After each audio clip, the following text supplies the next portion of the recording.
दौंड तालुक्यातील केडगाव येथून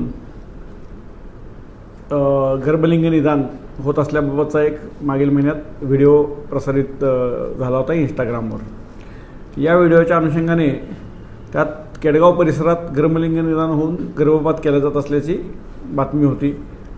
त्या बातमीच्या अनुषंगाने डॉक्टर सचिन गुजर, वैद्यकीय अधिकारी, दौंड शासकीय रुग्णालय यांनी 20 मे 2026 रोजी दिलेल्या तक्रारीवरून अण्णासाहेब गिरी या व्यक्तीला अटक करण्यात आली। त्या व्यक्तीच्या तपासात सदर व्यक्ती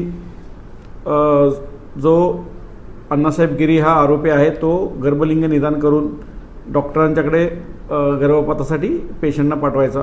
त्याच्याकडे काही डॉक्टरांच्याकडून त्याचप्रमाणे काही व्यक्तींकडून पेशंट चेकिंगला यायचे। याच्याकडे कुठलीही वैद्यकीय डिग्री नाही, तरी तो गर्भलिंग निदान एका पोर्टेबल मशीनच्या सहाय्याने करायचा। सदर मशीन ही त्याला नरेंद्र ठाकरे या व्यक्तीनं दिलेले आहे। सध्या नरेंद्र ठाकरे हा लोणी राहता या पोलीस स्टेशनच्या अशाच प्रकारच्या गुन्ह्यात अटक आहे। त्याच व्यतिरिक्त गुन्ह्याच्या तपासात हा जो अण्णासाहेब गिरी आहे हा अतुल जाधव, डॉक्टर अतुल जाधव वाघोलीचे राहणारे आहेत, यांच्या संपर्कात राहून त्यांच्याकडून गर्भपात करून घ्यायचा। त्याचबरोबर तपासात आणखी 2 डॉक्टर निष्पन्न झाले, ते फरार आहेत। किकवी येथील मंदार माळी व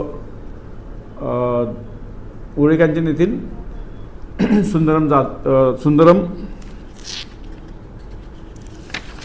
कदम हे डॉक्टर फरार आहेत।